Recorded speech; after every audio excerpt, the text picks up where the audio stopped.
She said, "Don't come to my graduation. You're not presentable enough for my friends." I just nodded. While she was on stage smiling for photos, I was at her parents' house, dropping off a folder inside. Proof that I've been paying her tuition, rent, and living costs for 3 years without their knowledge. Now she's blocked from their family group chat. Hey, viewers. Just a quick thanks. Over 14% of you are already subscribed, and it means the world. If you're new here and enjoy these stories, join the family by hitting that subscribe button. We're on the road to 10,000. My ex-girlfriend graduated college yesterday. While she was taking pictures in her cap and gown with friends who thought her parents paid for everything, I was sitting in her family's living room showing them receipts that proved otherwise. The look on her mother's face when she realized the truth was worth every penny I'd spent. Let me back up.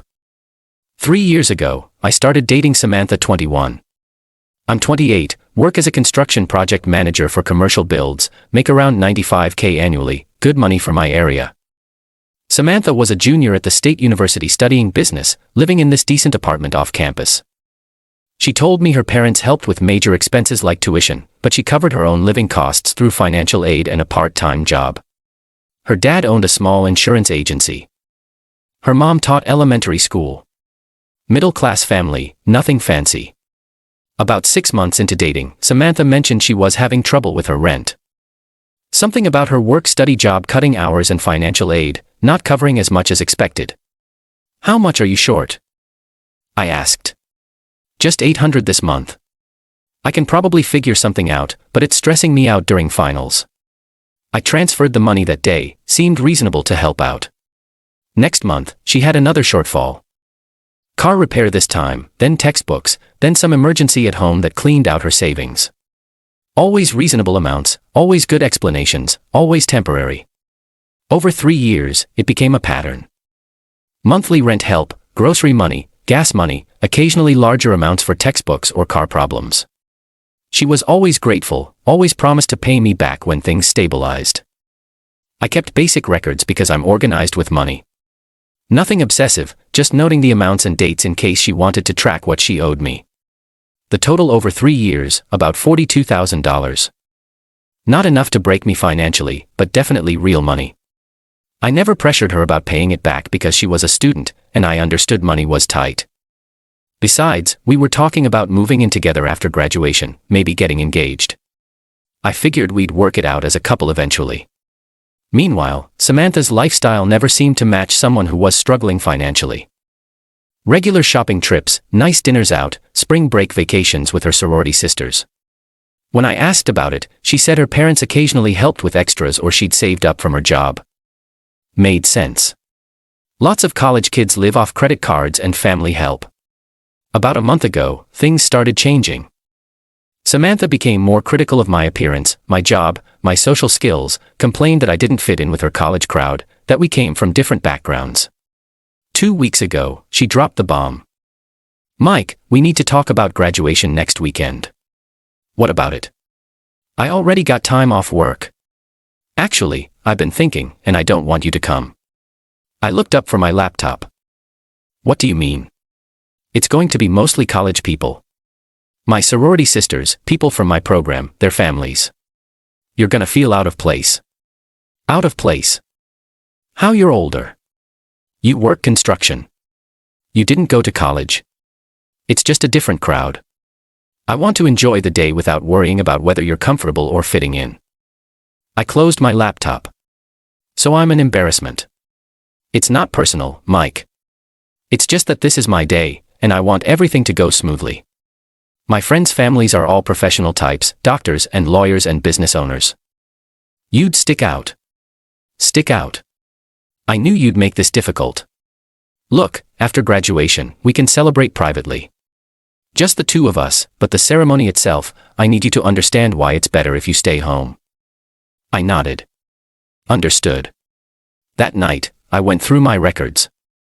Every Venmo payment, every bank transfer, every time I'd handed her cash for rent or emergencies. 3 years of financial support for someone who thought I was too blue-collar to be seen at her graduation. I organized everything chronologically. Made copies of bank statements, Venmo transactions, receipts where I had them. Put it all in a folder with a simple summary showing dates, amounts, and what each payment was for. Then I looked up her parents' home address.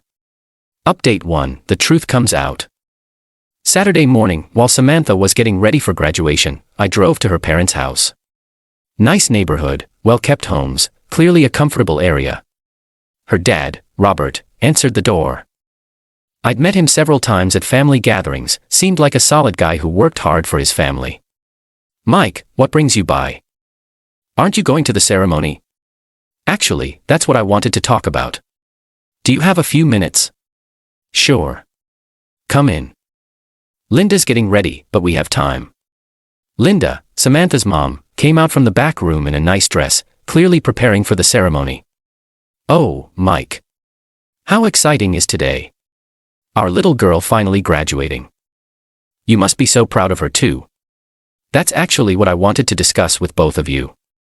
I sat down at their kitchen table and pulled out the folder. "I need to show you something. This isn't easy to share, but I think you should know before the ceremony." Robert and Linda exchanged glances. "What's going on?" I opened the folder and pulled out the summary sheet. For the past 3 years, I've been helping Samantha with her living expenses. She told me she was struggling to make ends meet with just financial aid and her part-time job. I spread out some of the bank statements and Venmo records. Rent assistance, grocery money, car repairs, textbooks, emergency expenses. Always small amounts, always temporary. She said she'd pay me back once she got established after graduation. Robert picked up one of the statements. "How much are we talking about?" "Just over $42,000. Linda sat down hard in her chair. $42,000. I showed them the breakdown. Usually $300 to $500 a month for rent help, plus occasional larger amounts for emergencies. She always said money was tight, but that you were covering tuition while she handled living expenses. Robert was scanning the records. "Mike, we've been giving Samantha $600 a month for spending money in emergencies, plus we pay her rent directly to the apartment complex." My stomach dropped. "You pay her rent?" Linda was looking through more statements. "We set up an automatic payment 3 years ago, $750 a month straight to her landlord." I pulled out my phone calculator. "So she's been getting rent money from both of us, plus the $600 monthly allowance," Robert added. "She told us that covered groceries and gas and miscellaneous expenses." The math was brutal. Samantha had been collecting rent from her parents, rent help from me, plus an allowance from them, plus whatever I gave her for groceries and other expenses. "She's been double-dipping," Linda said quietly. I showed them more records. She also told me her work-study job cut her hours, but then I'd see social media posts of her at parties and events during times she was supposed to be working. Robert was getting visibly angry. "We asked about her job a few months ago. She said she was working at some boutique near campus making decent money." "I never saw any evidence of regular employment," I said. "No work schedule, no uniforms, no complaints about difficult customers or managers." Linda was adding numbers on her phone. "If we've been giving her $1350 a month, and you've been giving her similar amounts, she's been living on almost $3,000 a month. For a college student who supposedly needed financial help," Robert said. The room got quiet except for the sound of Linda crying softly. "There's something else," I said. "Yesterday, she told me not to come to graduation, said I don't fit in with her crowd, that I'd be an embarrassment around her friends, professional families." Robert looked up sharply. "She uninvited you. Said I'm too old. Work construction. Didn't go to college. Would stick out in a bad way." Linda stopped crying and started getting mad. "After everything you've done for her, she doesn't know I'm here. As far as she knows, I accepted her decision and stayed home." Robert closed the folder. "We need to have a serious conversation with our daughter." "When?" Linda asked. "Today, after the ceremony, let her have her graduation moment, then we're getting answers." I stood up. "I'm sorry to bring this to you on such an important day." "Don't apologize," Robert said. "We needed to know. This explains a lot of things that never quite added up." As I walked to my car, I could hear them talking inside. Their voices were getting louder. Update 2. The confrontation. I went home and waited. Around 6 p.m., my phone started buzzing with texts from Samantha. What did you tell my parents? They're asking weird questions about money. Call me right now. I didn't respond. An hour later, she called. I let it go to voicemail. The voicemail was 6 minutes of confusion and panic, demanding to know what I'd said to her parents, insisting there must be some misunderstanding. She called 4 more times. I ignored them all. Around 8 p.m., Robert texted me. Mike, we talked to Samantha after graduation. She admitted to taking money from both of us. We need time to process this, but wanted you to know we appreciate your honesty. She's staying with a friend tonight. 9 p.m. brought more texts from Samantha. They're furious with me. They want me to pay back everything. This could have been handled privately. You've ruined my relationship with my family. Still didn't respond. Monday morning, Robert called me. Mike, Linda, and I spent the weekend talking. We want you to know how sorry we are that this happened. Samantha took advantage of your kindness and lied to all of us. I appreciate that, Robert. We've made some decisions. We're cutting off her monthly allowance immediately. She needs to get a real job and start paying back what she essentially stole from you. And she's not welcome at family events until she makes this right. That seems reasonable. Linda removed her from our family group chat and told the extended family what happened. She needs to understand that actions have consequences. Tuesday, Samantha called me directly. Mike, please, we need to talk. My parents won't speak to me. They cut off my allowance. I can't even afford groceries this week. Interesting problem. Please don't be like this. I made mistakes, but we can work through this. I'll get a job and pay you back gradually. With what skills? You haven't worked in 3 years. I have a business degree. I'll figure it out, but I need my family back. Can you call my parents and tell them you're not angry? But I am angry, Samantha. About the money. I'll pay it back. About graduation. I was stressed and said things I didn't mean. About 3 years of lies and using me as an ATM while planning to dump me for being embarrassing. That's not fair. I never used you. Then what would you call it? Long pause. I was trying to manage a complicated situation by lying to everyone who helped you. Mike, please. I'm sorry. I'll do whatever it takes to fix this. You can start by getting a job and paying back the money, all of it, to both me and your parents. That's gonna take years, then you better get started. I hung up and blocked her number. Final update. 2 months later. The aftermath has been educational for everyone involved. Samantha did eventually get a job. Administrative assistant at a small office, making about $28,000 annually. Robert told me she's living in a shared apartment with 3 roommates, taking the bus to work, learning what an actual budget looks like. She's been making token payments toward what she owes. $50 a month to her parents, $50 to me. At that rate, she'll be paying us back for the next 30 years. Robert and Linda have held firm on their boundaries.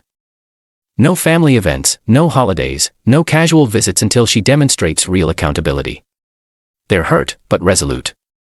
She had every advantage we could give her. Linda told me during one of our occasional check-ins. Good home, financial support, education. She threw it away for short-term gain. Samantha tried various approaches to get back in everyone's good graces. Apology letters, showing up at her parents' house unannounced, getting relatives to advocate for her. Nothing worked. She also tried reaching out through mutual friends, asking them to convince me to be reasonable about the debt. When I showed those friends the bank statements, they stopped calling. Last week, Robert updated me on her current situation. She's apparently complained to coworkers about her unfair family situation, claiming her parents are being vindictive over a misunderstanding. She still doesn't get it. Robert said, she thinks we're punishing her for a simple mistake instead of holding her accountable for years of fraud. The money doesn't bother me much anymore. I can absorb the loss, and it was worth it to learn her true character before making any bigger commitments. What bothers me is how little she valued the people who supported her. For 3 years, I thought I was helping someone I cared about succeed in school. Instead, I was funding a lifestyle built on lies while being told I wasn't good enough to be seen with her. The graduation exclusion was perfect timing. If she hadn't shown her true colors that day, I might have kept supporting her indefinitely. Her need to be embarrassed by me led directly to her exposure. She wanted me to stay home because I wasn't presentable enough for her friends. Instead, I used that time to present the truth to her family. The best revenge wasn't planning some elaborate scheme. It was simply letting the right people know what was really happening. Samantha chose to lie, steal, and disrespect the people who supported her. Now she gets to live with those choices. Her parents chose accountability over enabling. They lost a daughter temporarily, but kept their integrity. I chose to walk away from someone who saw me as a source of money rather than a partner. Best decision I made in this whole situation. The folder I delivered that day contained more than bank statements. It contained the truth about who Samantha really was underneath the grateful struggling student act. Sometimes people tell you exactly what they think of you. When they do, believe them the first time, then act accordingly.